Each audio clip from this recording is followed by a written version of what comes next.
is up, everybody? Welcome to the Wingin IT podcast. Jack, how you doing, man? I'm good, man. How about yourself? I am making it. So tonight's episode, we freestyling. So I want to end tonight on a positive note, talking about the games that we're playing. So we're not going to start with what you're playing. We're going to end with what you're playing tonight. Yeah. That way we can have some fun. So it's some craziness that happened this week. I don't know which one you want to start with. So, I mean, for this one, we're just going to start with the main one that everybody clutching pearls over. Yeah. And that is Xbox Division shakeup. Why you should be concerned and why you probably should have saw this coming and stopped with the doggone pearl clutching. So what's up, Shadow? What's going on, guys? So I'm just gonna start this off by yes, while it is interesting that Phil decided to retire tomorrow, effective tomorrow, and Sarah Bond resigned. I hate to be a broken record, but saw this coming. Look, it ain't like, first of all, Phil Spencer walked into a bad situation. Sure did. He walked into a bad one. Like, you're not gonna sit there and pretend like Matrick had everything working swimmingly and they was just in the black the whole time. Yeah. We're not finna act like that. Some people are having revisionist history. So that's not what happened. He walked into a bad situation. Like, a lot of people like to blame him for all this stuff. Like, a lot of this stuff ain't his fault. Like, I'll give you one example. A lot of people blame him for Bethesda. He had nothing to do with that. No, he had nothing to do with Microsoft that. proper bought ZeniMax, but this was just a part of it. It's like when Disney bought Fox. They didn't want Avatar and Predator and all that. That came with it. Yeah. Yep. He had nothing to do with that. People blamed them for that. They were like, yeah, he did it. No, he actually didn't. Microsoft proper bought ZeniMax. Mm-hmm. ZeniMax just owned Bethesda, so it came with it. Yep, it was part of the deal.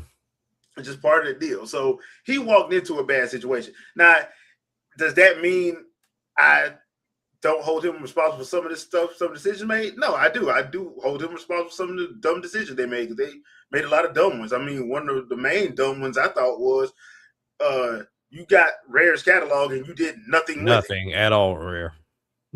Nothing with him. I'm like, and I'm sorry, Phil Spencer, you supposed to be a gamer. I thought you was a gamer.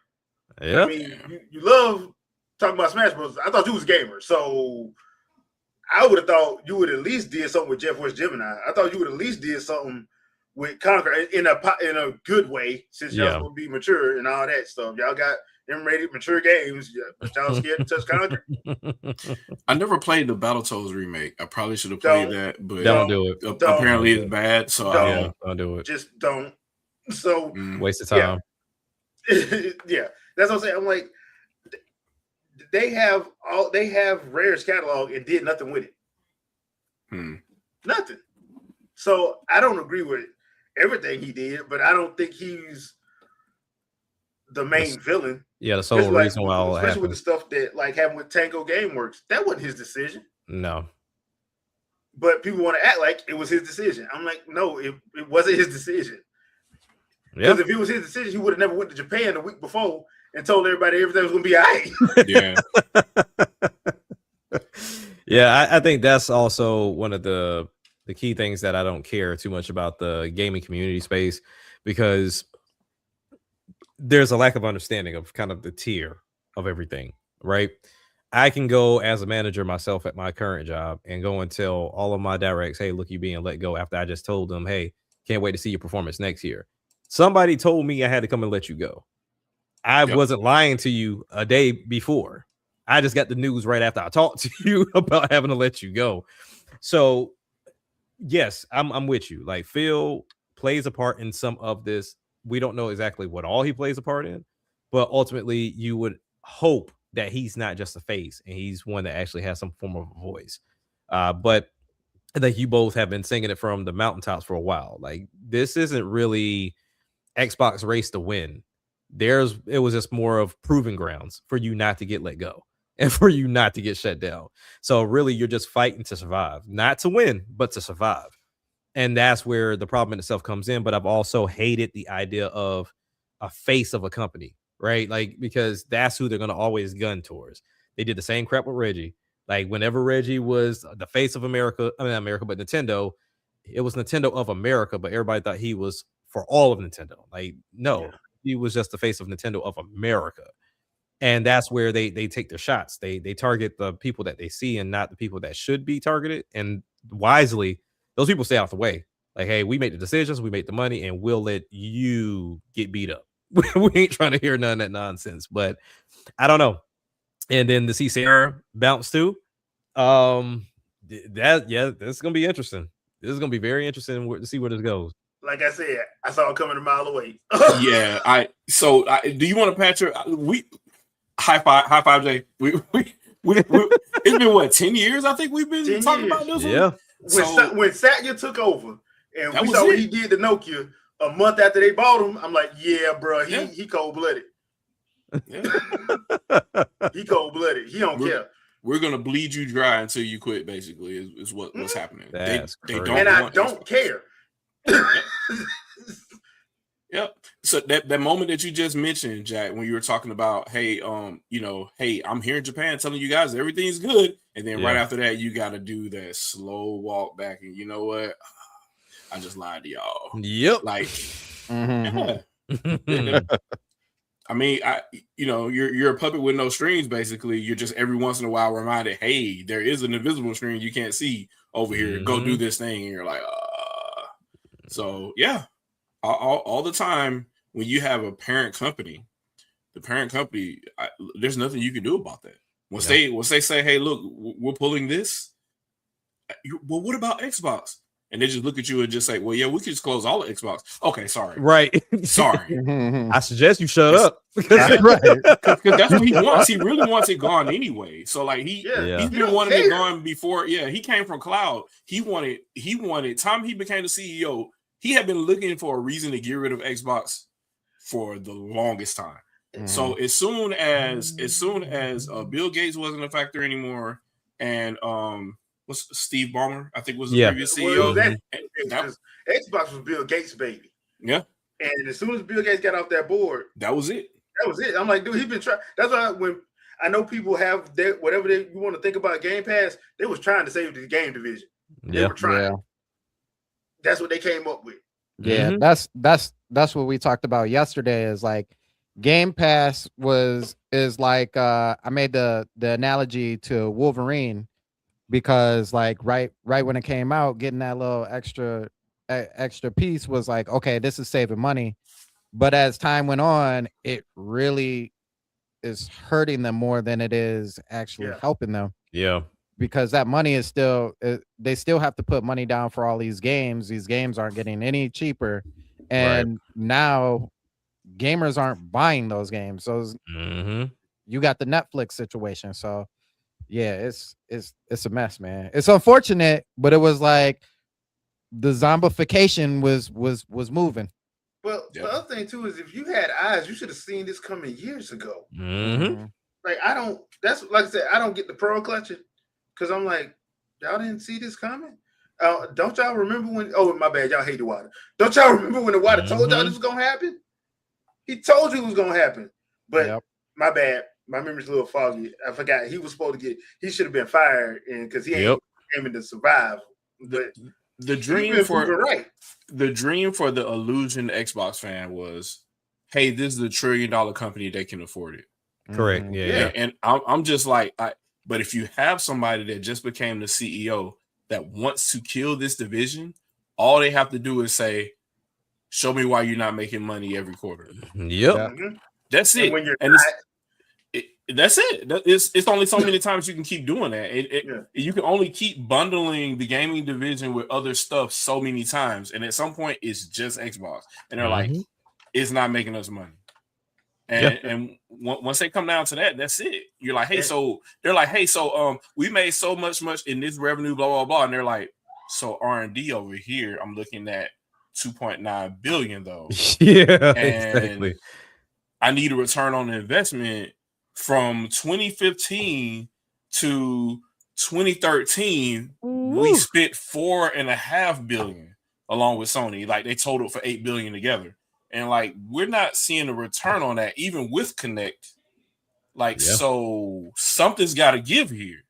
Yep. And yeah, it's only a matter of time. They start absorbing studios and stuff and saying, hey, well, we could be the biggest third-party company, right? You know, they can still say, hey, look, we're the biggest third-party publisher out there because we publish on everything now kind of situation. So Right. the gaming division doesn't necessarily die, but there's going to be zero reason for bespoke hardware after that. And I think they knew that too. So this is what's happening. They're about to become Sony Image Soft before PlayStation. Yeah. And I will say this: the new lady in charge, she came from the cloud AI team. Yeah. Take everything she say with a grain of salt. Yep. Oh yeah. Absolutely. And I will say this: because I know there's some people that are saying, "Well, she's not a gamer." I'm like, look, everybody ain't got to be a gamer, but you do need to have respect for the game, for what you're over, for what your CEO. Reggie came from Nike.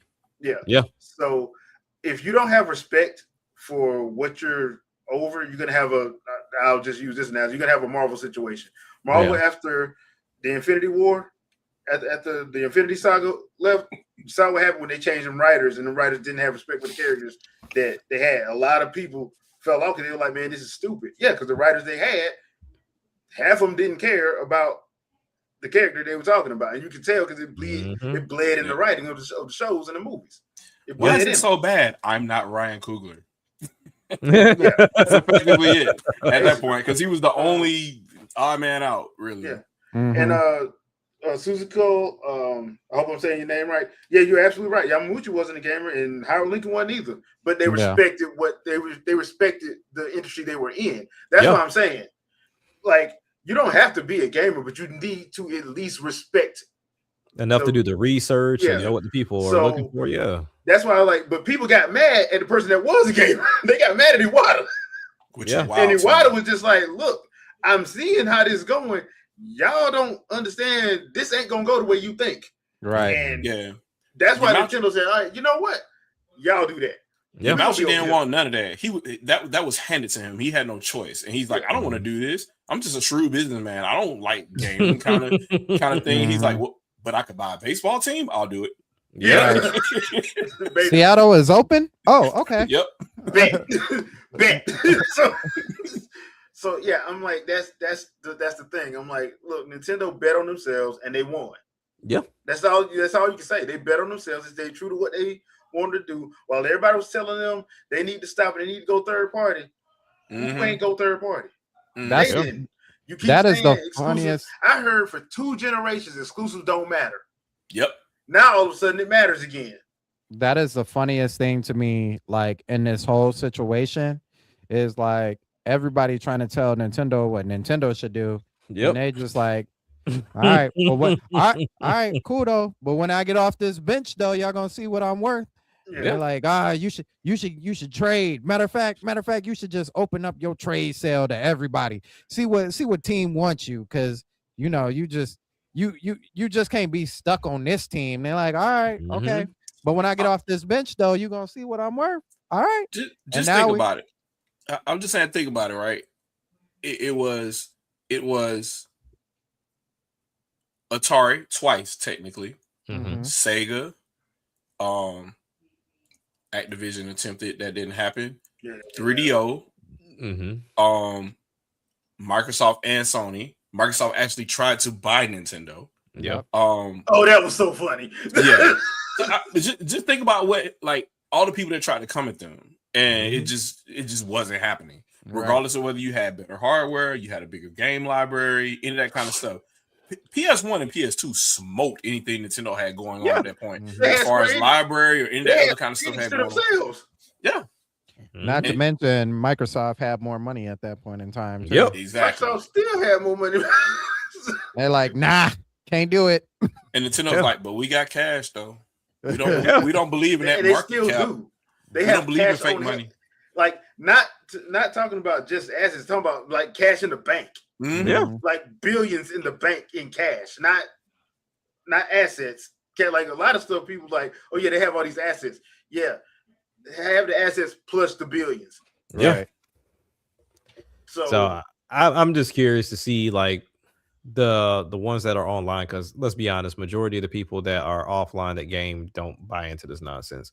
So when you look at that crowd, Nintendo, they have been playing at their own pace, doing their own thing. And the one key thing that I think a lot of the console war fanboys forget, they were building and establishing a brand.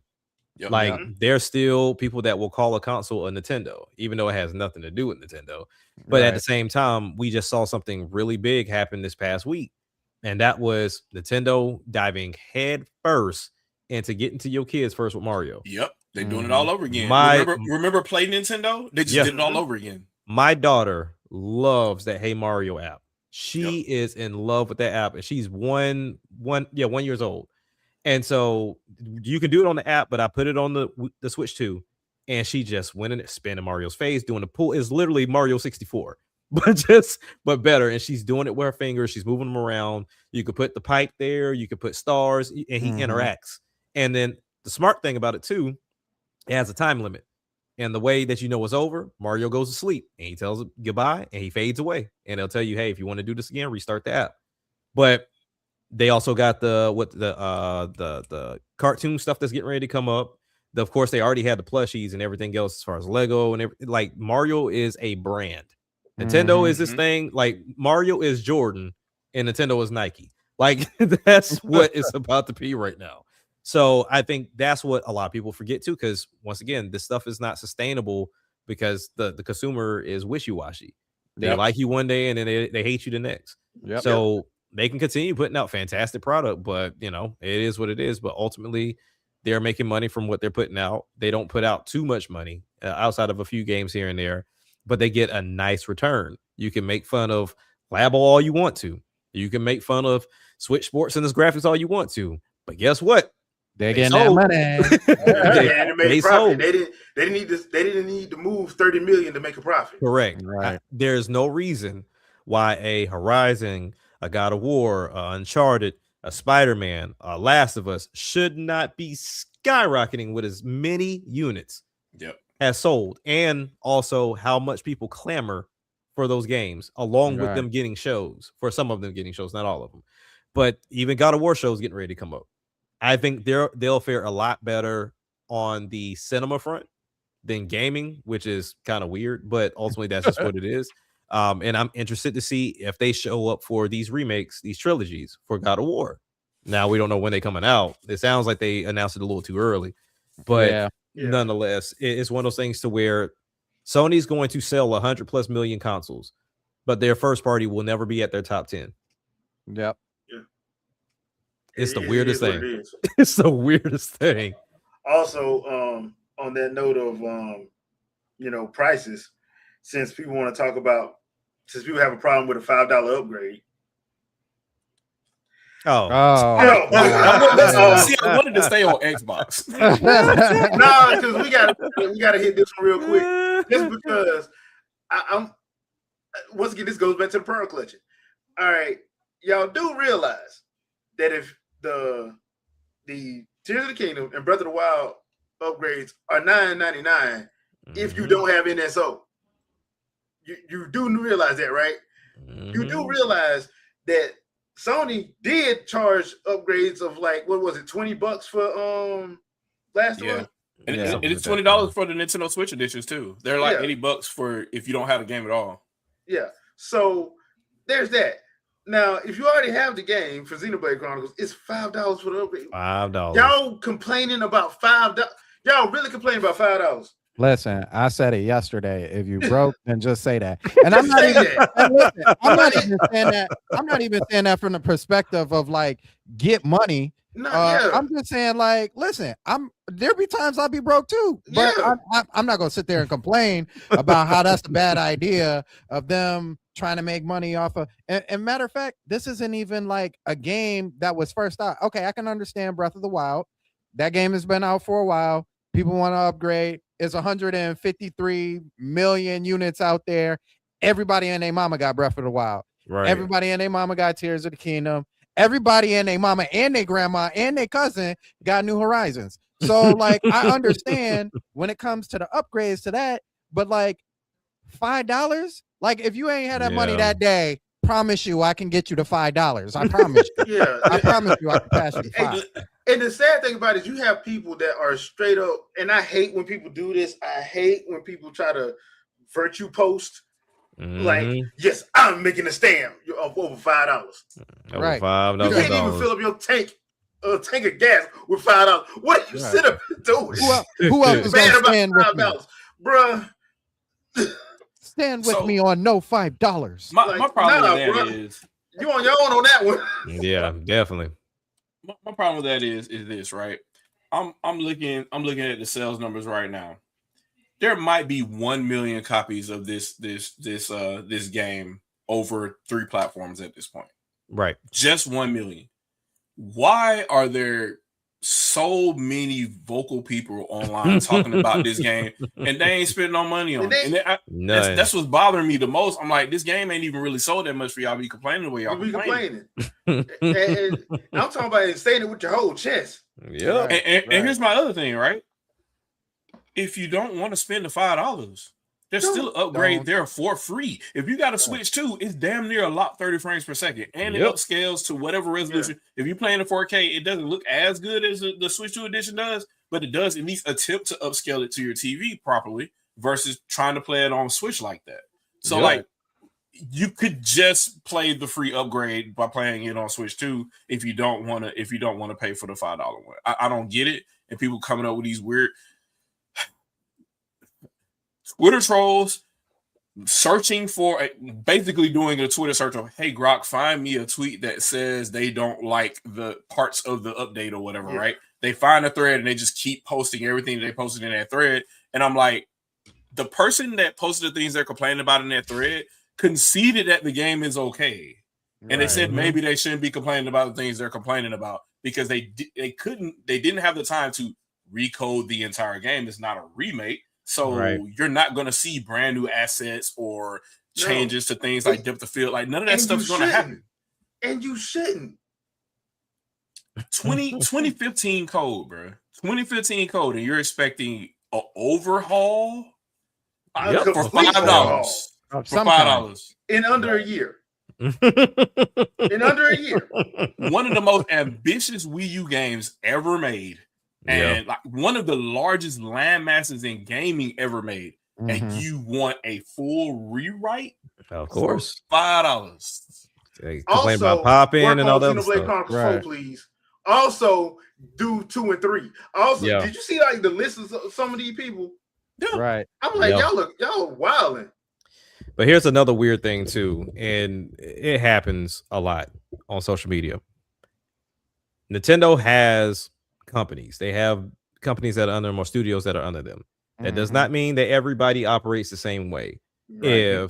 If Pokemon Company wants to price something different from what Monolith Soft wants to price, then that's just what it is. Yeah. It's not going to be the same across the board. Doing these weird comparisons for these other companies like a Capcom or a Sega, whoever that gives you like a free update or whatever, trust me, they got to do it.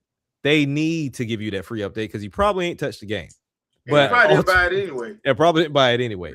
But there's a reason why Nintendo is saying, hey, look, everything is going to be variable pricing. Like there was nothing set. I saw somebody complain about like, well, I want something just to be straightforward. Not everything is going to get the same thing. So it can't be straightforward like that. So ultimately, if I come to you, and we were talking about this last night, Sandstorm, to where, yes, you got Breath of the Wild and Tears of the Kingdom updates on NSO. Why? Because the system was brand new. They knew you had them games and they needed you to do NSO. So guess what? They found a way to entice you to get NSO. Right. That's just what it was. Now, granted, when you got the Switch 2, they gave you free, 3 months or something like that? Yeah. But and even if you didn't, it was only $10. It was only $10. But the thing is, they needed a way to wrap you into it. Now, when you look at this one, as we stated, this isn't something that was on the Switch or the Switch 2. This is coming from the Wii U. And they took the time to not only get it put on the Switch, but then also find a way to do something with the Switch 2 version. There's probably a reason why we saw it in the code well before we got this update. It was getting to the point where I was about to start the game back up. I'm like, you know what? Maybe they just put it in there and forgot to take it out. Yeah, because they did do that for free for some other games. They did it for Odyssey and a couple other games. So you just boot it up and here you go for the free stream. So, yeah. It's hit or miss. You know, Monolith Soft is not the same as the Mario team, not the same as any other team. Like they're going to retro. determine. No, they're not retro. Not retro. They're not a Game Freak. They're not. Yeah, and I would imagine this. Guys. I would imagine this right here took a lot of work because they already expressed that it took a lot of work to even get it from the Wii U. Nevertheless, they have it run at 64K. Like and they didn't really want to do it. You can tell they didn't want to do it, but it's one of those things that it just kind of comes with the territory. But look, like I said, $5 is $5. I think it changes the game drastically. It's the same thing that it did for Breath of the Wild and Tears of the Kingdom for me. I already beat Breath of the Wild. I stopped like midway through Tears of the Kingdom. But when you turn those games on and see how smooth they running, it's like goodness gracious. And then the app that they gave with it with the Zelda notes and all that, I mean that very thing on the Xbox side, that's what stopped me from finishing Gears 5. Because when you get to the desert, that game gets the chugging. And so that's why I was so thankful when the new consoles came out. Then it ran smooth, no problem, no issue. But on the Xbox One, or even not the one, but the Series S, and I think also the One, that game runs rough. So that's why I was like, okay, cool. I love updates like that. So if I got to pay $5, that's fine. I don't lose no sleep behind that. And then you can see get a number one for $5 no more. No, you can't get a lot of stuff for $5 no more. So it's like it's crazy, man. But I mean, I enjoy it. But my thing is, like, I get it. Have your critiques about things, but don't just mindlessly like, oh, this is a stupid upgrade, especially when you haven't even played the game or purchased it. You just doing this YouTube watching crap where stuff is compressed, and you're not gonna get the feel or enjoy the game anyway. Right. Yeah, like I said, I find it odd and disingenuous with a lot of people. Yeah, especially on different social media, because it ain't just Twitter. It's a lot of places. And you're like, dude, you can tell half people didn't play the game. It's click season. Yeah, and you can tell rent due. So let me just address this first, right? All of the things that were fixed or upgraded from just going from Wii U to Switch, right? So first of all, for people that I don't know, maybe they don't know how to use the Wii U gamepad, right? They figured out a way to transplant that to a separate menu, right? And they changed asset tracking and your tracking within menus and quests and stuff like that to be faster for you to be able to get through certain missions. They did all that pacing stuff for you. They upgraded the UI. They made sure that, because Wii U was pretty bad, because you're talking about 720p and on a bigger screen, the text was really small. They upgraded all that kind of stuff. They updated the heartbeat of how combat flows. They gave you extra cooldowns for doing different types of set. They basically allowed you to bake in your cooldown, so you can repeatedly do certain things or whatever to love it. Basically make combat more fun, right? They gave you more time for overdrive as well. So like the default counter went from like 10 to 15 seconds to 20. So all those kind of things got added and updated the game and stuff like that, and made sure certain parts of quests or whatever are more understandable. Because some things they did in there, like they didn't give you any hint whatsoever. You just happen to stumble upon the answer. A lot of that stuff, they fix a lot of that stuff too. The load times are way faster, and these are all things that got exponentially. They got exponentially better on just the free upgrade just by running on Switch 2. So load times, even though load times were almost, you didn't really have to worry about them because the whole game was in RAM. So unless you're fast traveling, you didn't have to worry about load times. Well, now the fast travel load times are faster, and they're significantly faster now in the Switch 2 edition. So I just don't $5. I don't like. What are we? What are we complaining about? They wanted it to be free.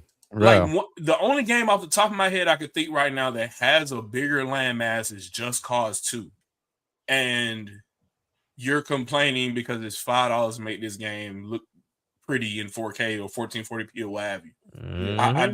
I don't get it. Oh well, it has the AI upscaling is bad. I'm like, first of all, you gotta know the difference between AI upscaling and anti-aliasing. Exactly. You gotta know the difference between the two. And if it only happens during handheld mode and not really that much in dock mode, like what are we talking about? I don't people. I love this game. This is my favorite game of the franchise. Like, you don't get to tell me. Like, you who has never fought a Telethia in your fucking life in any of the games on this platform come to tell me how this game is bad and I'm playing it the wrong way. Man, get out of here. Like, I can't even, man. That's all I gotta say about that. It's hard to take people serious. That's what I'm saying. To me, it's fake outrage. It's fake pearl clutching. It's fake. I'm standing on. You're not standing on nothing. You're not. Because you don't represent the argument don't make sense.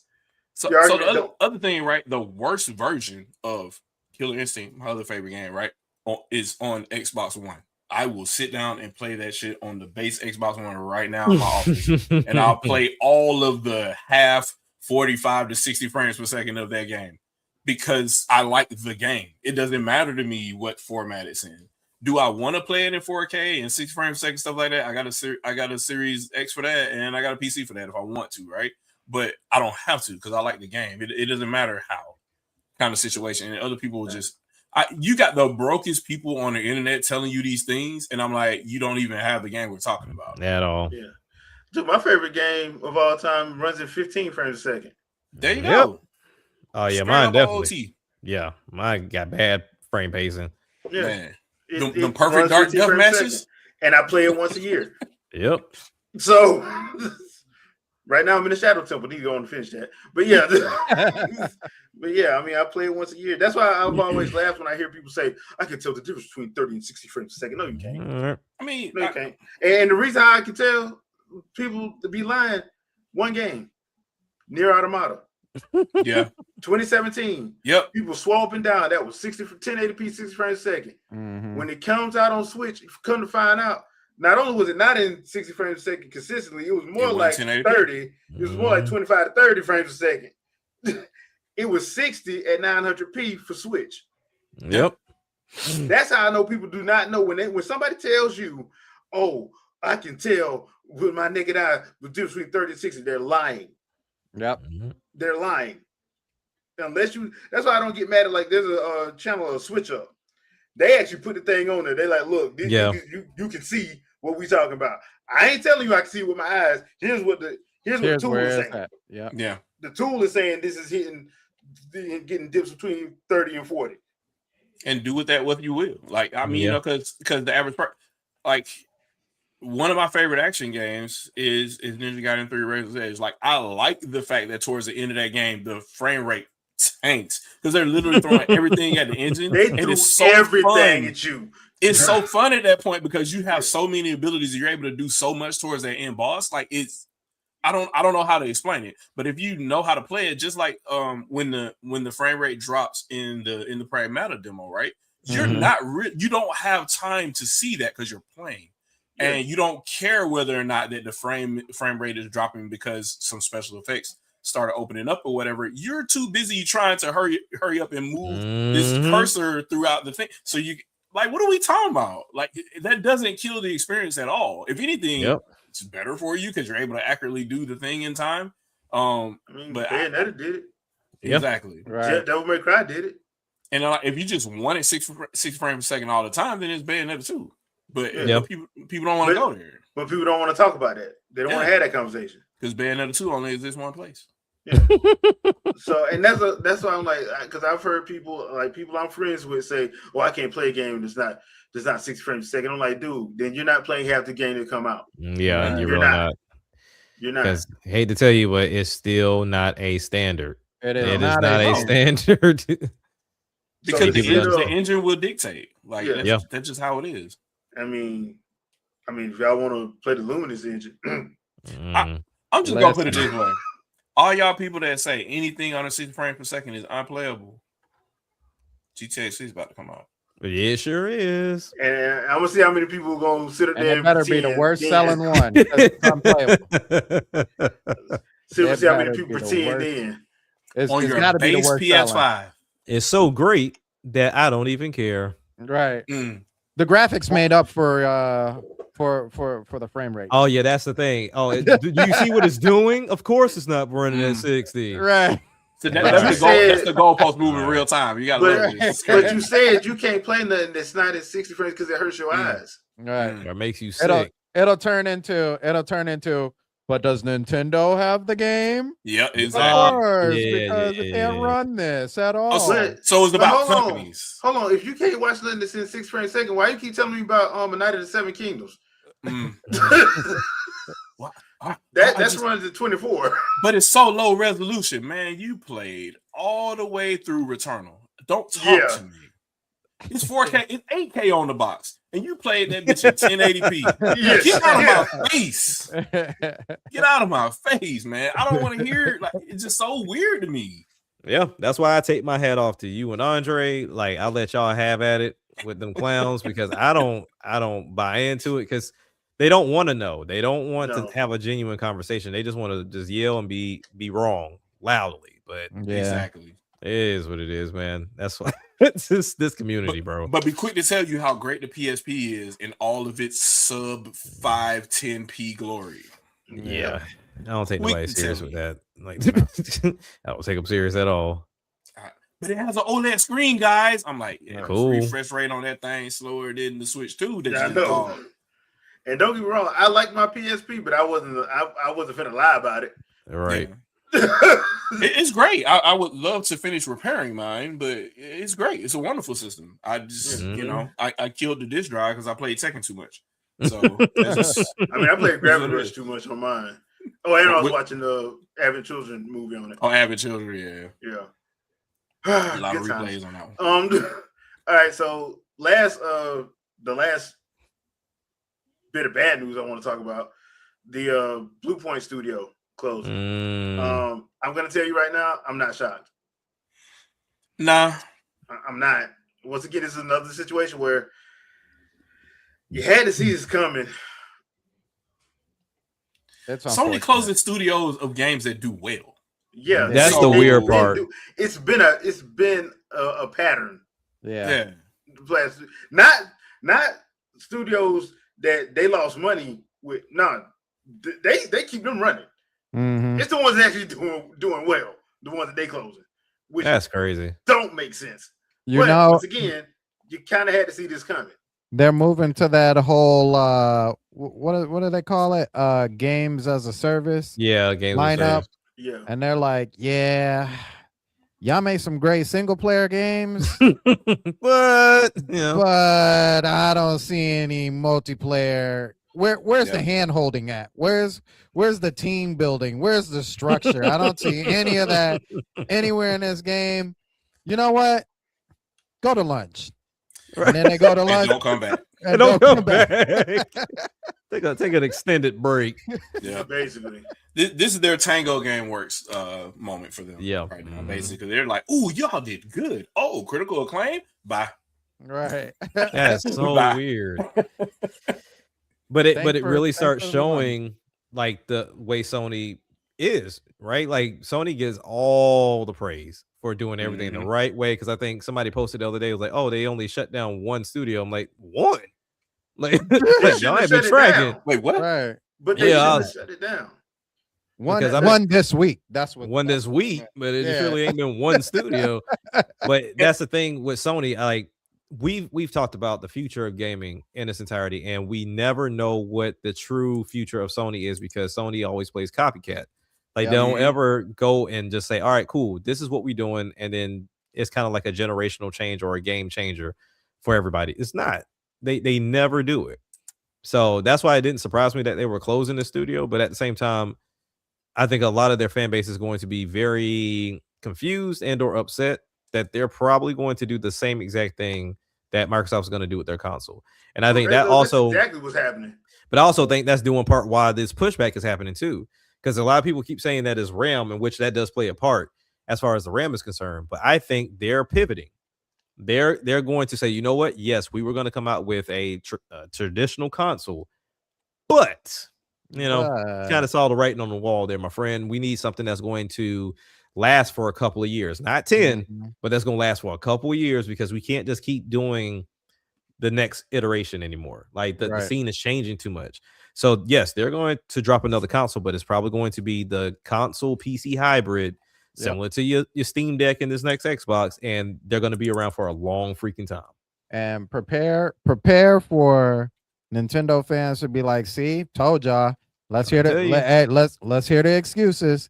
Let's hear the excuses. Let's hear you talk about how we need a dedicated home console and that these consoles could never catch up graphically with anything else. But and then talk about how move the goalposts. Make sure you move the goalposts and be like, but Sony did it better though. Sony did it way better, and the Switch 2 can't compete with anything the next PlayStation has.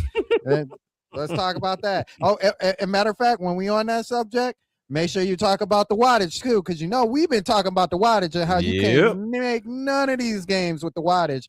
You now it's time to jump on that wattage train. Oh, Sony got the wattages too.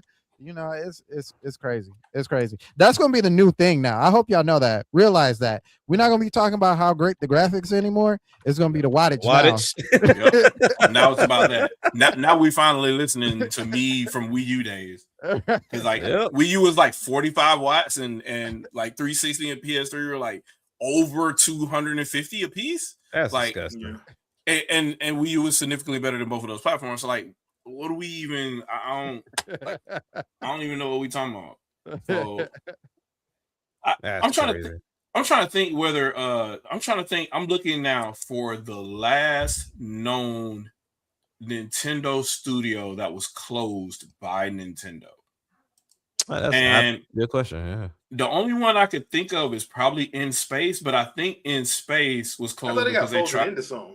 I think they tried to go third party and they didn't do good, which is the same way like Left Field did the same thing too, because they started making all the Dave Mirra games and left Nintendo, and it just they tried to make a shooter after that. It didn't do good and they closed.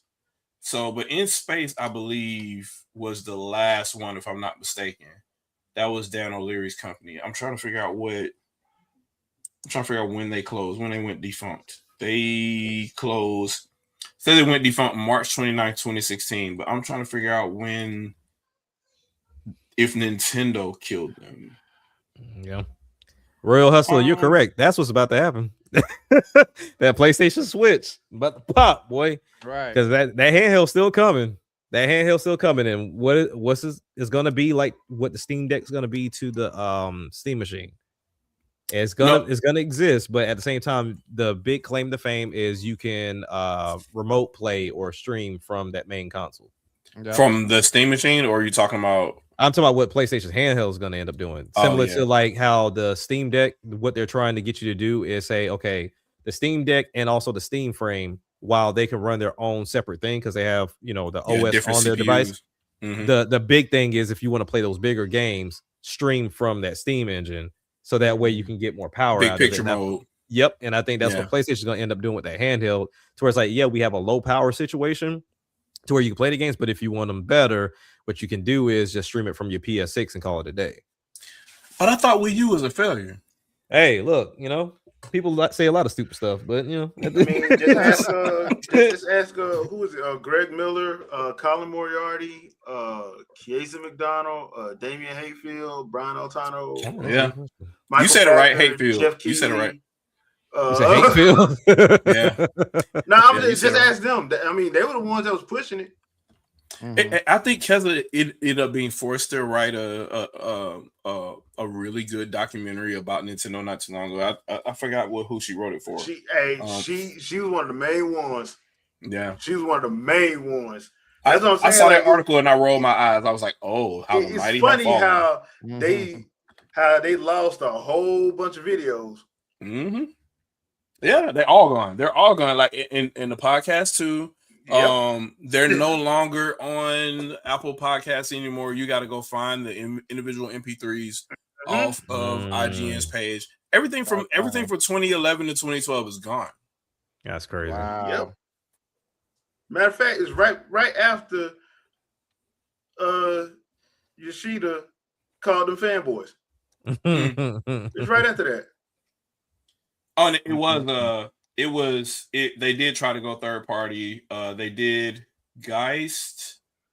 It was originally an Xbox game and moved to the GameCube, right? And then they tried to do Sword Coast Legends, and that was their last failure as a third party. That's what In Space tried to do. So they just didn't have.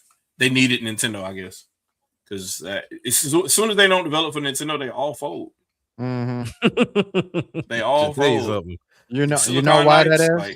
Like, yeah, I was gonna say I thought it was Silicon Knights, but you know why that is? Is because they like they're like babies, always crying and screaming. and I'm looking like Dennis Dyer just put out a couple of like podcast videos not too long ago. He can't do them without mentioning his time at Nintendo. Yeah. I imagine he has to mention them. There was a whole piece of him talking about how everybody was afraid of a treehouse. Yeah. I saw that video. Like, that's hilarious. But it's true. Like treehouse. That was the thing. So like, if you're submitting a game to Nintendo, they don't care. They'll look like, oh, this game is bad. No, you're not even if you're a third party game. It did not meet. It did not meet. And so what they'll say is, they'll turn around if they're a publisher. They'll come around, oh, well, our game just can't run, blah, blah, blah. Like, no. And that wasn't the case. Still a quality, bro. Yeah. It's funny because I wonder how often Nintendo like sees some of these like these replies on the thing and they like, man. They could tell you. They could tell. Like the only time I think it was actually recognized was Iwata, and his response was there's a large how can I say this? There's a large what would you say that? Like you can't say zeitgeist, right? Because that's not something that he would say. But there's an impression that Wii U is not a next generation platform. They can't do these things. It is our job to create games to show and prove what we can. Like they're not depending on third party. They said we as Nintendo have to show, and that was his thing from there on. And I was like, okay, wasn't that right after that? Harada, they tried to get Harada to talk bad about the Wii U. Like, no, the Wii U is actually easy to develop for. Yeah, and but do you remember? Don't you remember these? We hear the CPU is not is not he was strong like, at all. That's not true. And then they tried that with Hideki Kami. Like, that's not true. Yeah, and the Orochi Warriors hyper developer too. Once they actually asked him in Japanese and not English, and he needed a translator, he's like, crazy. "Yeah, we don't really understand this CPU yet. We'll dig into it and we'll understand the intrinsics and know what to do from there." Yeah, that was the rest of the interview like that, and then nobody wanted that update anymore, so nobody updated the story. I think like one outlet updated the story, and that was it. Yeah. And that's when Iwata was like, "All right, bet." Hey, how childish do you have to be? How childish do you have to be? The Wii U CPU is weak. Here comes Breath of the Wild. We'll show you how Havoc works on this weak CPU. Dude, the funniest thing I ever seen was that first direct, and Iwata came out. I was like, you know what? We're just gonna give the information direct to y'all. Yep. And IGN got pissed because they had no access. So none of that stuff. Does Nintendo use dated hardware? Yes. Do they know what the fuck? I'm about to say who doesn't. I'm like, don't they design it in a very specific way so all the flaws that you would see of using it in say a desktop computer are no longer there anymore? That's exactly what they do. Mm-hmm. And so they take away all the frustration that you would have for having that hardware in a desktop or another dedicated gaming device that somebody else would make, and they take all this stuff away. They're like, hey, well, if I had this on here, it would have issues loading so and so and so and so. Let's bake that in. Oh, well, this GPU has this issue interpolating that. Let's make an interpolator directly on the GPU so it doesn't have to work. It doesn't have to do anything with that. Like those are things that Nintendo hardware engineers, like they still pay engineers to make this stuff. They know what they're talking about and they know what they're doing. So they put it all in hardware and make it fixed function. So you don't have to deal with some of the stuff that these other people are talking about on general purpose GPUs throwing all these shaders at. They're like, why would the Wii U need these shaders to build this thing if it has it in hardware? Those are the things that were happening at the time, and those conversations weren't happening. And now that Nintendo has a more general purpose thing or whatever, now they're like, oh, well, it doesn't have the T-flops and all that. And Nintendo's like, we're not drawing in 4K. Why do we need that?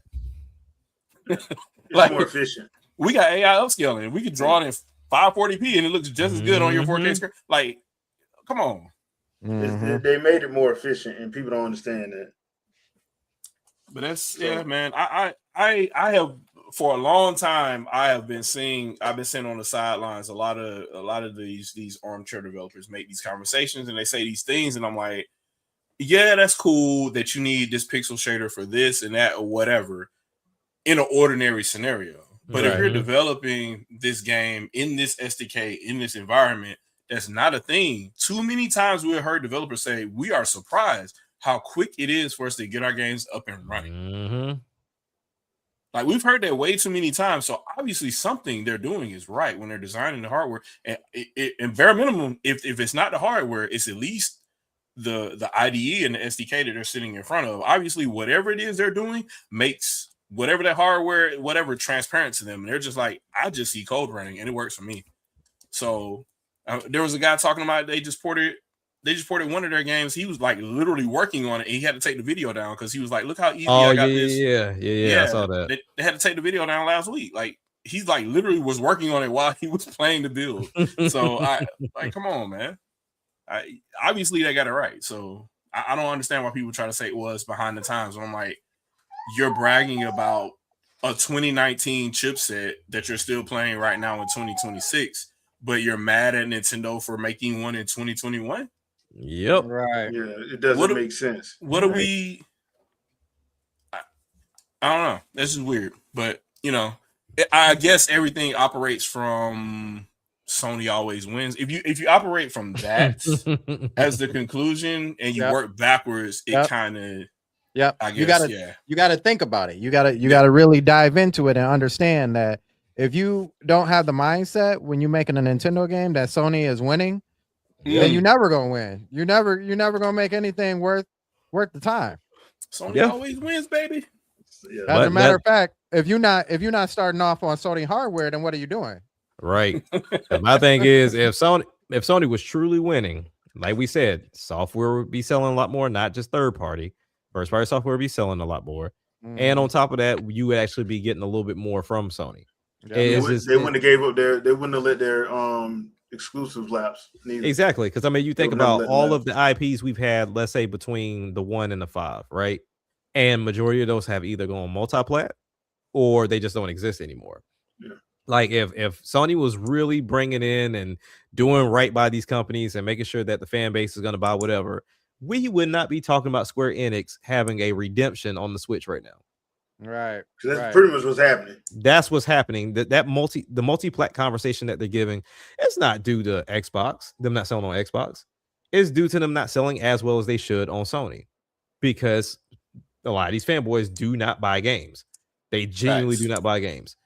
And for anybody complaining about Game Pass, how many of those PSN games have you downloaded that will be gone the moment you stop paying for it? Come on. I mean, when would you ever have thought Final Fantasy VII of anything coming to a Nintendo platform? No, because I just didn't think it would ever happen. Like not even close. And now they're talking about day and date. Yeah, for the third one. But the funny part too is you got the same crowd like, oh, wait until GTA 6 comes out. That's not a Sony exclusive. Like that's not. Yeah. When you got to count on the third party game to come and save your console, you have a problem. Right. Exactly. And that's not good. You don't know that's gonna save your console because Spider-Man damn sure didn't. Surely didn't. And Wolverine ain't gonna do it either. And God of War didn't either. I'm pretty sure Wolverine gonna be cool, but it ain't saving anything. No.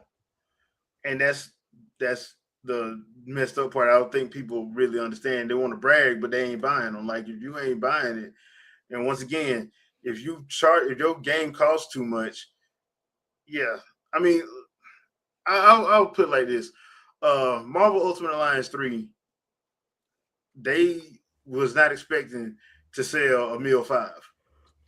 I was just surprised Nintendo published it. That's why I'm not because they weren't getting Avengers. Thank God they didn't because that game sucked. But they weren't getting Avengers, so I'm like, yeah, give them that. And guess what? They made hella profit because they weren't. It didn't cost that much to make, and they sold over 1 million units. Yeah, that's a W. That's a W. Because those games don't have costs that big anymore, and for the licensing, it wasn't that big of a deal. No. It was the X-Men license. It wasn't the individual characters license. So yeah, so I'm sitting up here like, yeah, guess who won that one? It wasn't Marvel's Avengers. It definitely wasn't Marvel's Avengers. Lost leader right there. And then people got so mad, they were like, well, it's not fair that they locked it on the Switch. Yeah, it is. Nintendo. You got your game. You're right. You got your game. We got ours. You got yours. Support it. Oh, you don't want to? Why you don't want to support it? Right. That's some little kids talking about, but I want to play what he got. Right. All right, guys. So before we get out of here, let's end this on a bright note. So, what you been playing now? Me personally, I did jump into Yeast 10 Proud Nordics because I did pick that up, and yeah, I like the upgrades they did to it. Okay, I do like the upgrades they did to it. See, I didn't have a problem on the Switch version. Okay. Some people trying to say they were. I never had a problem. It always played smooth for me. So that's just me. But yeah, it does play. It looks a little crisper. It plays just as well as it did on the Switch 1, in my opinion. So there's that. Y'all know I played Xenoblade Chronicles X Switch 2 edition because I wanted to test it out and see how everything was looking. Hey, is it Breath of the Wild or Tears of the Kingdom upgrade? No, but it's fun. I'm having a good time. Yeah. I don't see what the problem is. I honestly don't see what the problem is with that. What else did I play? I played something else. And now it's escaping me. Doom Dark Ages. I got back into that. Oh yeah, Doom. Yeah, I had to get back into that. Had to get back into my Jon Snow Slayer. You playing Dragon Quest, right? Oh yeah, Dragon Quest 7 Reimagined. I'll say this. I'm kind of mad at Square Enix because y'all could have did that with Grandia 2. Y'all could have did that with Grandia 2. You know what I'm saying? Y'all want to do all these reimagine that one. That's my favorite one. Reimagine that one. But I'm actually having fun with Dragon Quest 7. Because I never played it. Oh, okay. I thought I did. I played 8. 8 was okay. I didn't play 7. So this is my first time going through it, and I'm having fun. Okay. 7 was Japan only, wasn't it? Until it came to the 3DS. Yeah. And I don't think anybody bought it on 3DS. Yeah, I don't think anybody did. Because at the time, I was like, I want 8. I don't want 7. I want 8. I want the one I played. But, Reimagine. And I did read a rumor that they're redoing Chrono Trigger like that. Yeah, that's what I'm hearing too. Yeah. Yeah. I'm like, oh, so y'all gonna redo Chrono? But because at first I read it was gonna be HD 2D. But then I read that it's supposed to be like reimagined. So I'm like, okay. I'm okay either way, honestly. Interesting. But yeah, if they're gonna do it like reimagined, do it like reimagined. Because I'm actually hyped for that because a lot of people don't know.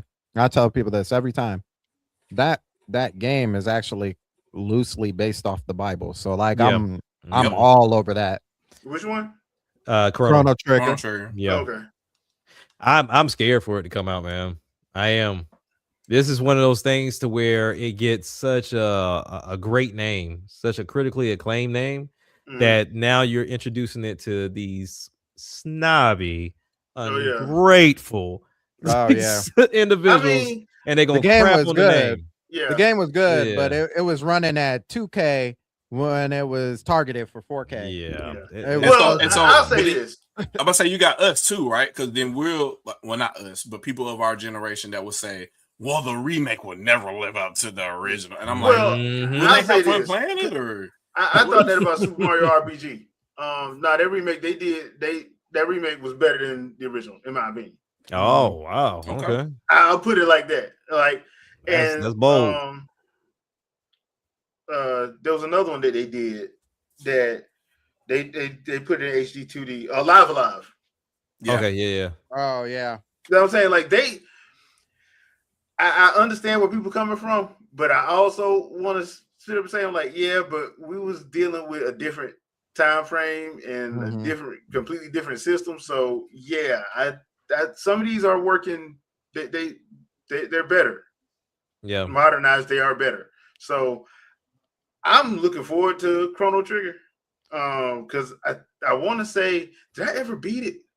I don't think I ever beat it. I know I never beat it. Yeah, I think I got close to beating it, but I never did. 5 of the 7 endings, if I'm not mistaken. It's a bunch of endings. It's a bunch of endings. I think I got like 5 of them. Yeah. So yeah, I went through that game quite a bit. It's interesting because not only are there endings, they're epilogues. So they're closing out stories based on certain things you did during the playthrough, and you got to go through, beat the game, then find out what happens after that. So it's a lot.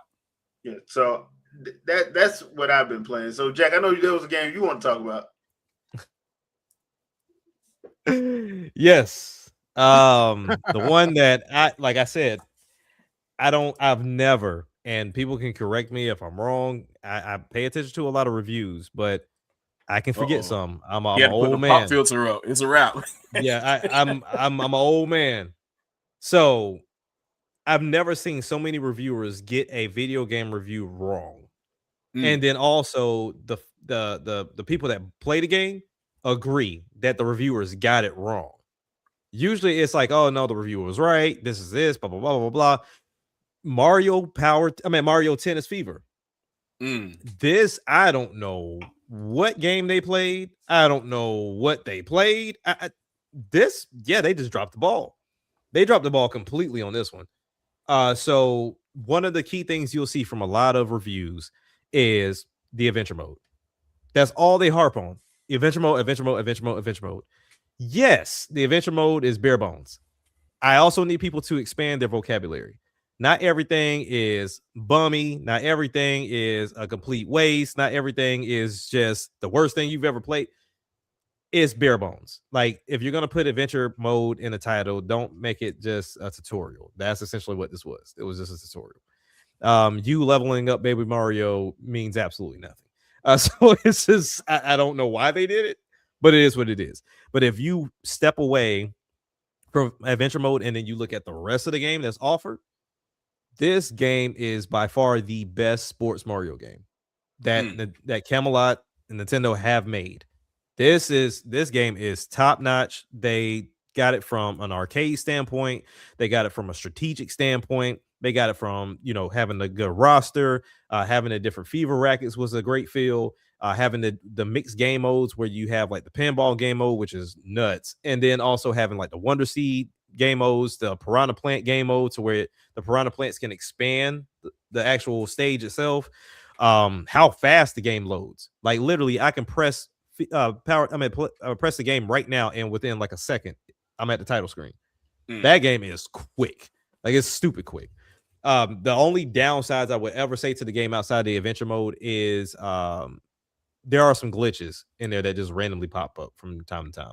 Like, I've only seen 2 myself, but I've also seen some people post some videos to where like the court was glitching a little bit.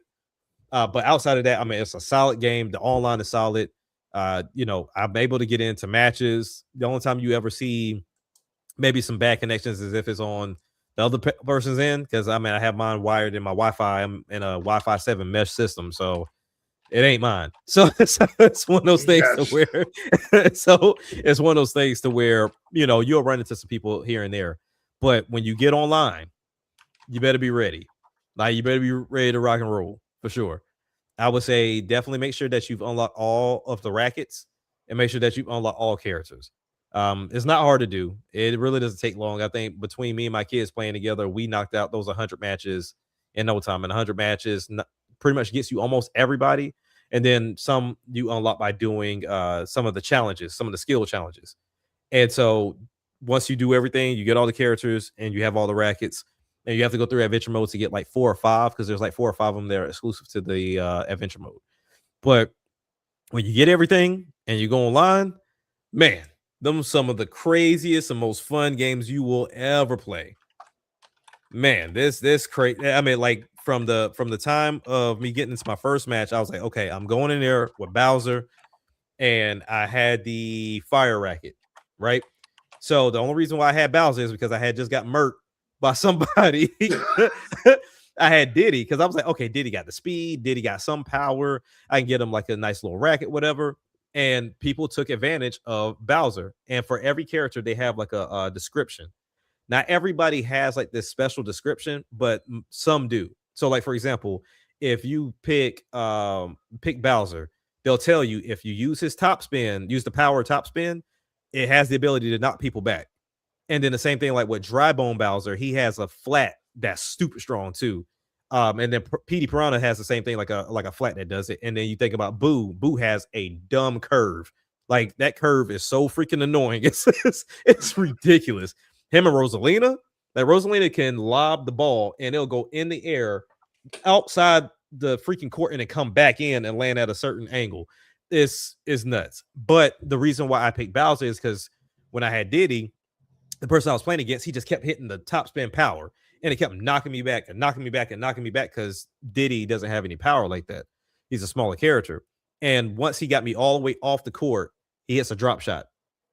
There's no amount of speed that's going to catch up with that other than you using the Golden Rush racket. But that's about it. So I was like, oh, okay. So this is some strategy to it. So then I went and I got Bowser, end up playing it against Rosalina. All she did was send it to the edge of the court every time. Bowser big behind, can't catch those balls like that. No, he can't catch them. He can't get to them. So I was like, dang, she got me. Like she gave me the business. She got me. But there's definitely, strategy that goes with this game. There's already been people that feel like things are OP, but in reality, you just got to give the game time and learn how to counter certain things. Like for me, there are rackets that no matter if they hit the other side of the court or not, they're going to go active. So you have like the double racket to where like the moment that you activate it and do like your fever shot, you get a shadow version of yourself and they control themselves. So essentially it's like a 2 versus 1 at that point.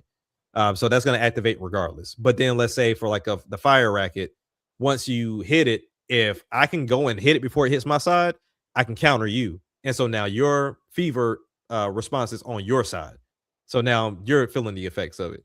So it's a lot of strategy in this game, bro. And like I said, this by far is Nintendo's best sports game. If you have not played, I wasn't going to pick it up. I really wasn't. And I have to give credit to the fan base that posted every chance they got. And that's what enticed me to go ahead and get it, because I was going to get it eventually. But I went ahead and got it. And man, that's been the best purchase this year, even topping Final Fantasy for me. Like this has been a serious purchase. So me going into the top of this year with Final Fantasy, you got Fever, Tennis, and then now this update for Xenoblade, bro.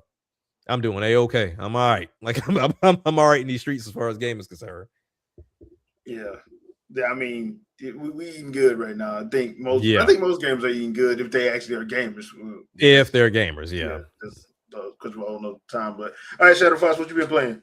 Man, everything, because I got to test out. I got to test out this test bench that I finally converted into my gaming PC. Yeah, I mean, have Xeon will travel, right? Yeah, I just wanted to play around and see if I can do a Xeon Gold with a 5080, and yeah, it works pretty well. So, but people for some reason don't understand that they have different pins for RAM pinouts. So people kept asking me, why do I have the 2 RAM slots next to each other? I'm like, that's how some Xeons work. So depending on your motherboard, that's how.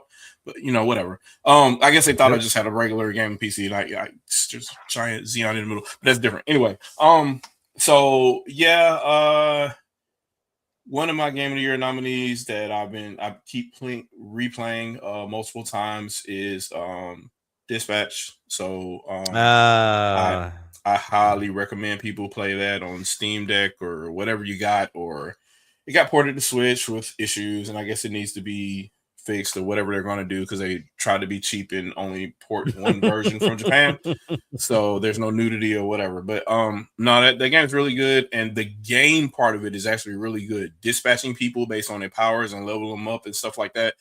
The game part is actually pretty good. Okay. I think people don't worry about the cutscene and the whole, did I make the right choice? No, play the game.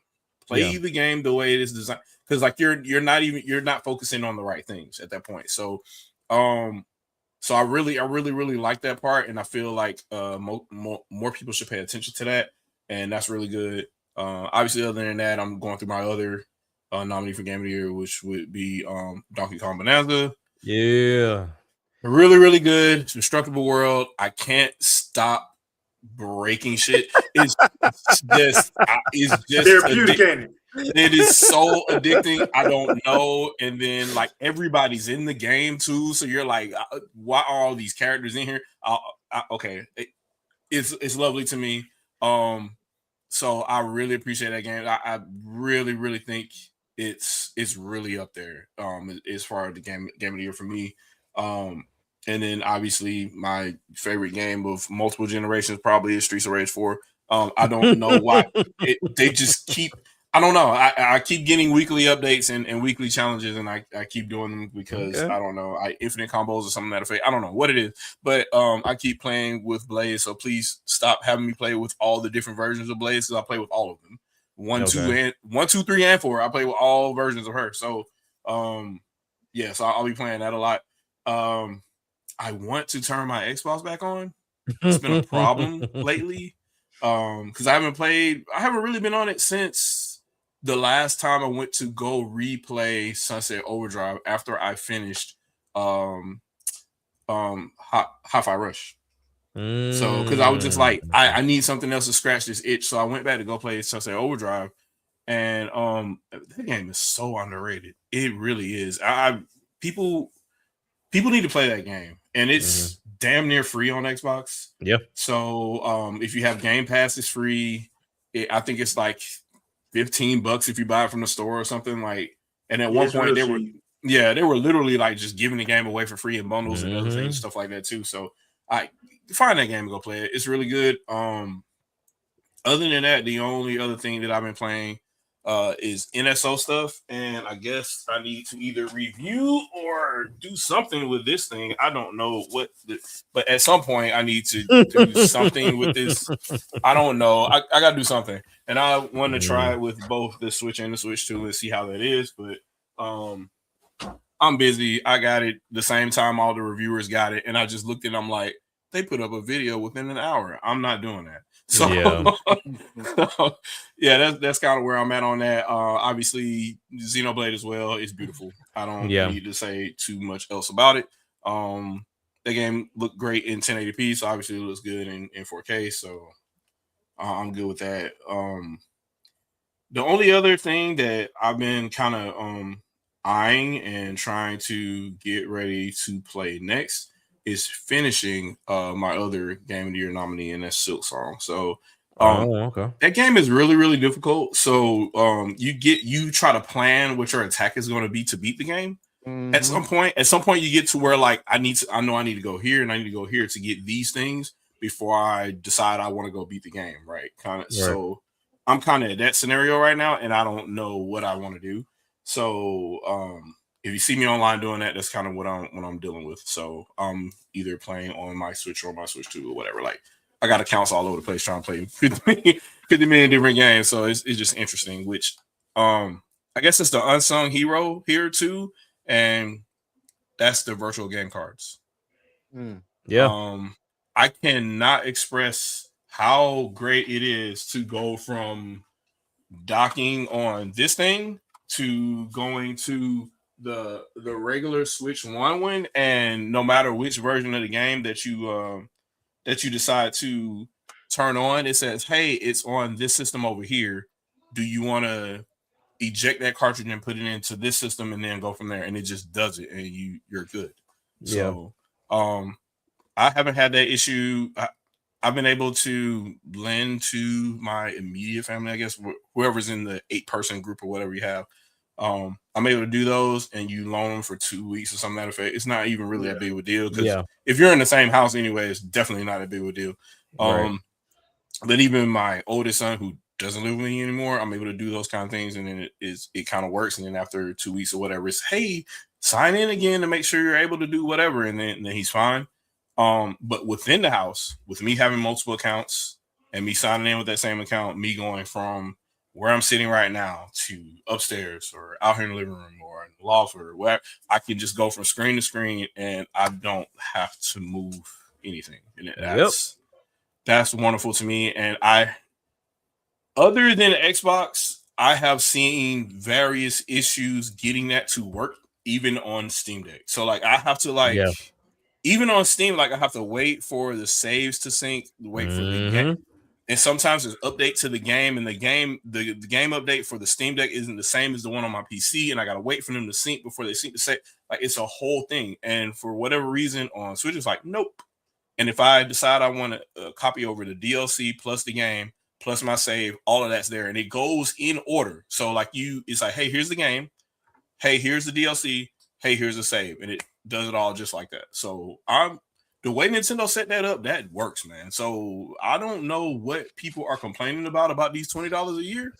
Yeah, but it's working for me. So that's the unsung hero I would say for the calendar year. Nintendo kind of stepped it up. One of the games that you mentioned that I want to try is Dispatch. I'll be honest with you. I am one that I am cool that this is censored. I like to play games around my kids, and from what I saw, I'm cool with it being censored. I don't care to see animated meat just on my screen. I'm cool. So I think the F-bombs are still there in the censored version, but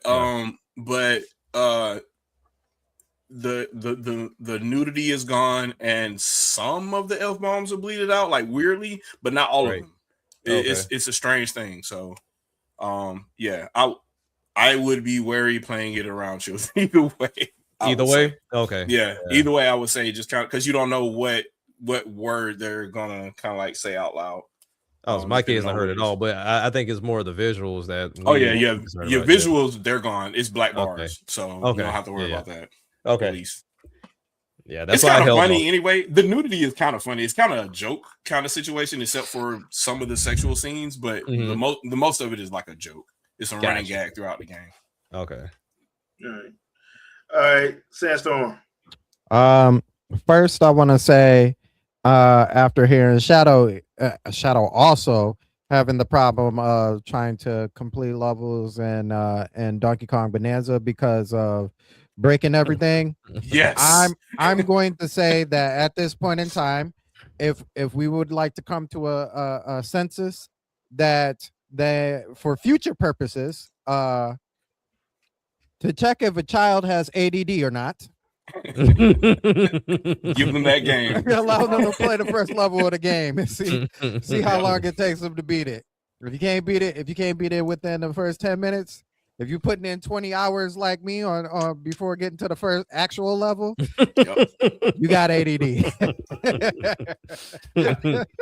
I think my thing was I need at least 5 bananas before I go to the next level. At least, like bare minimum. Like I can't just run straight through. Yeah.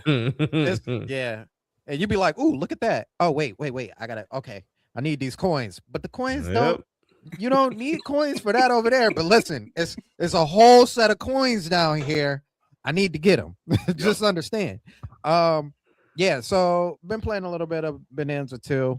Red Dead Redemption. Been playing that on Switch too. Okay. It's starting to get clunky. I'm about to say I fell out of it. Yeah. It's not the system, and it's not the capabilities of the system. More so, that game is kind of dated now. Like it's just clunky overall. I can still play it. I'm still having fun with it. Also, for any of you people who bought Skyrim and got the anniversary edition for Skyrim, they actually just had another big update where it's finally in 60. So huge. That's a huge deal. I haven't got the opportunity to play it. To be honest with you, that doesn't really bother me whether it's in 60 or 30. The trolls said it went in 60. Wait a minute. I thought that game was in 60 in 2011 when it released. I think they said what the anniversary one wasn't. So that's my understanding. I don't know. I don't play it. In 2011, it was also 8K. In 2011, it released on PS3. So I don't know what you talking about, Jay. You know what I'm talking. You know exactly what I'm talking about. It was exactly what I'm talking about. We both have that copy. It's terrible. It's horrible. But it was supposed to be in 6 frames a second. Yeah. Yeah. So I've been playing that. I've been trying to stay away from it because that game can get addicting if you play it like really the way you want to play it. Yep. So I've been staying away. Been playing a little bit of it though. Got back into Cyberpunk. Okay. It's weird, man, because these like I've beaten Cyberpunk already, but I still want to go back because I haven't played Phantom Liberty. And so okay. and two, it's almost like I'm playing a completely new game because when I beat it, it was back. I can't even explain it to you. It was yeah, it was basically a completely different game. Like y'all would never know. Y'all will never understand. But Shadow Mike, because I think you had it about the same time I did. It was bad when it came out. Yeah, it was bad. That was across everything, right? Everything. Yeah, every platform, even PC. Yep. That's crazy. But the game is great. Tears of the Kingdom, man. If not Donkey Kong Bonanza is definitely Breath of the Wild and Tears of the Kingdom to check for ADD, because it is so hard to just be like, I'm focused on this. This is what I'm gonna do. I'll even be in the middle of a dungeon, like, you know what I mean? Like I'll be up top in the Rudo dungeon and be like, yo, what? Oh man, you know what? I did forget. I did leave the stove on. Let me go get the stove real quick. And that turned into a whole different adventure. You know what I mean? Those games I have a huge love-hate for, but every time you got a plan and that plan gets scrapped by the simplest, what is that? And then it turns into something else. So man. And so I've been playing that also. Now this one I picked up, and I picked up because I had some money left from Valentine's Day. And I mean cards, as my wife got me some V-Day cards along with my birthday cards. And so I'm like, you know what? I've been really hankering for a golf game. While I have the best golf game, Tiger Woods 08 on the Wii, ain't nothing better. I'm like, I do crave for some like more immersion as far as like graphical fidelity. And I caved and I got 2K25 for Switch 2. That was a mistake. Okay. Yeah. And you know what? And listen, this is how I justify my mistakes, right? Okay. So I bought it once. I bought it once off the strength that in the future, now hear me out now. In the future, when you make a 26 or a 27 or a 28, you ain't gonna forget about little old me, and you're gonna add the motion control like you're supposed to do in the first place. Okay. I'm just know you're talking about. All right. And you're not gonna add it to the VC. You know what I'm saying? So I'm just hoping that, because the game is all right, but let's face it, like there's not gonna be any better game until you get the motion controls down. And they don't have motion controls for that game, which I think is a huge miss. I don't understand. Now, I'm not trying to take way away from what I've been playing lately, but there's some things in the gaming industry that seem so obvious that it's like, but why? Like, why would you or would you not do that? Like, it doesn't make sense to me. Like Call of Duty on the Wii U. You know what I'm saying? Yeah. Pip Boy. I don't know. Call of Duty on the Switch. Yeah. But you'll notice the trend though, Sandstorm. Note who makes the golf game you got. Oh, 2K and Take-Two. Yeah. Now who makes 2 Point Museum? Yeah. Now 2 Point Museum, they were asked 1,000 freaking times, why did you not put mouse controls in this? We'll revisit it later. The dirty port. Just say the dirty port. Just say it. That's so wild to me. You have a game that's about creating a museum that's point and click, and you don't do mouse mode and mouse mode, and it's wild to me. Now I would understand if you was like EA, and you put the playbook on the second screen on the second controller, and that game didn't really sell well. I understand. You put a lot of work into it. We wasn't messing with it. You want to take it away? That's Man, perfectly 13 fine. Man 13 was great, by the way. Man 13 was great. I'm sorry. I'm here. I got my copy. But it don't make no sense if you like, you know what? Let's put this everywhere. And let's put this on another system. And you know what people are going to buy? Something that actually is interactive like that. Motion controls. You know what I'm saying? Not even an afterthought. That's the worst part. You could have even had the most clunkiest, and I would have complained about it. You could have put a software update or what have you for it later. Nothing. It's just crazy to me. So, but nonetheless, I picked that up, and it's a good pastime little game. Been playing Pokemon ZA. I feel like I'm getting closer. But judging off of judging off of Jack's numbers of his Pokemon, I ain't nowhere near done. He talking about I ain't getting the DLC because they talking about high numbers. And in my head, I'm like, what numbers is he talking about? He like 97, 98. Like my people's just evolved like last week. Nah, I ain't ready. I ain't ready. Your roster got to be nasty to get in that DLC, boy. You got to have a few hundred on you. You got to have a few C notes on you, boy, because you walking there with 100 you want to. That'd be the last time you see that Pokemon. Right. Permadeath, and it ain't even in the game. Like, come on out. Nope. Nope. I already did that. Nope. Why isn't he releasing out of his Pokeball? I don't know. I don't understand. I'm cool because I got that butt whooping. Right. I ain't gonna be back no more. You ain't even gonna see me for breakfast. Yeah. So, been playing that. I've stayed away from Diablo, which is good. They made the announcement of the Warlock, and I didn't even realize that. I also want to say that too. Kudos to Blizzard. I don't give y'all too many kudos, but kudos to Blizzard for putting a new character in a very old game. I'm talking, this game is what, 26 years old? Diablo 2? It's been out for a minute. Yeah, and it's an old game. I mean, obviously the remaster or the remake isn't as old, but throwing the Warlock into Diablo 2 was huge.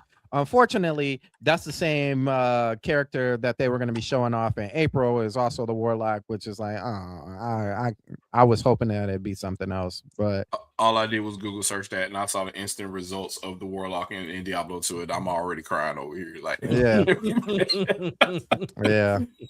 people already tried the most. Yeah. I'm not. I'll even say I did play him for a little bit, and I'm just like, there's not really any hype to it.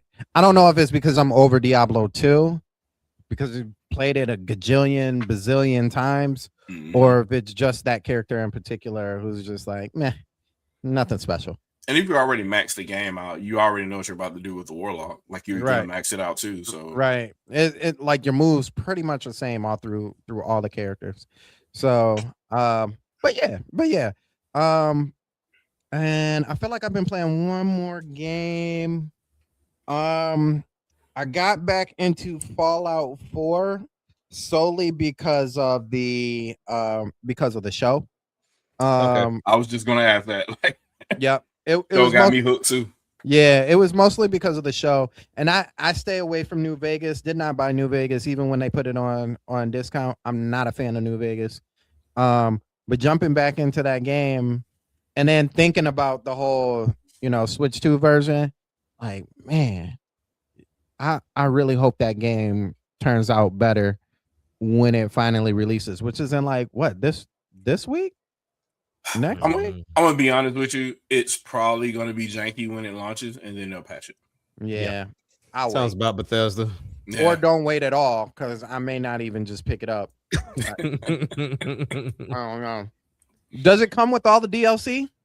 Yes, it does. It's going to be the gold edition or whatever they're doing. Maybe I'll wait. DLC. Maybe I'll wait. I'll think about it. But yeah, that's all I've been playing. I think